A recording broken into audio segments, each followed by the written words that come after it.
First, to enable the content library, we're going to go to Manage Settings and click on the Content Library area.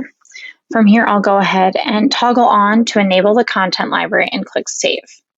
Once I do that, from my Manage Settings, I'll now have this option to go into the content library.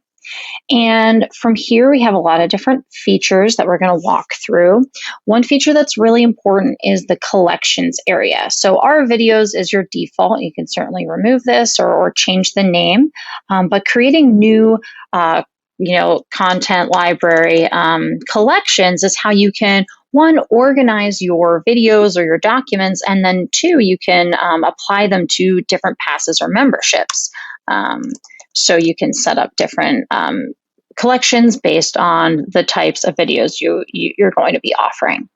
So also from here, I can add new content. So that's going to be how we're going to upload a video.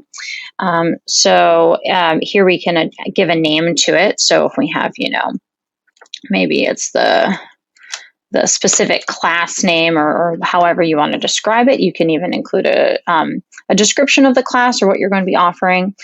You can select the content type. So if it's a video, we have a couple options. If it's a PDF, we'll just be uploading it directly to Punchpass. But for the video option, you can upload a video. You can upload it directly from Punchpass. So that'll happen on the next page. You could also add a link. So if you're using YouTube or you're using Vimeo, you can add a link directly to your videos there. But we'll go ahead and upload to Punchpass.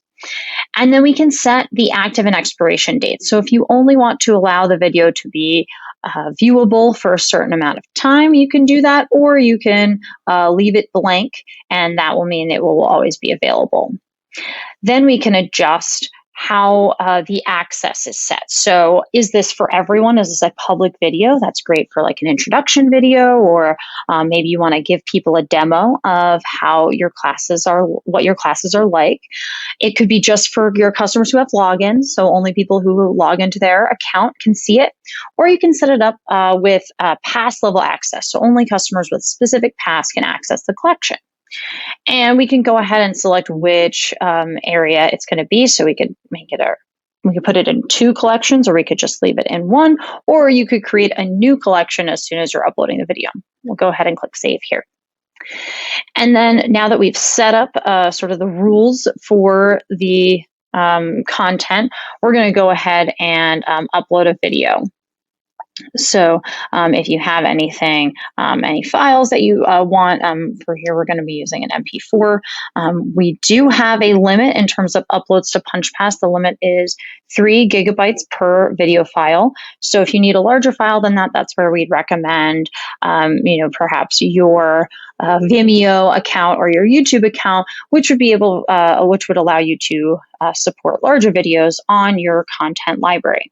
So we're just uploading this video, and that's going to be available. It might take a moment or two to process, but what we'll want to do now, once we kind of have, we have a video here, we have a collection, we're going to go ahead and go into our passes. Since we set that at pass level access, we want to decide who gets access to that video. So here we might go into a specific pass, maybe our unlimited membership people get access to our content library. And from any pass or membership, you'll see the option to adjust your content collection. Similar to how you adjust which classes are eligible for a pass, you can also adjust which collections. Maybe this particular membership only gets access to a certain collection of videos. So we'll go ahead and click Save. And so any customer with this unlimited membership will get access to that collection from the content library. So they'll get access to this particular video.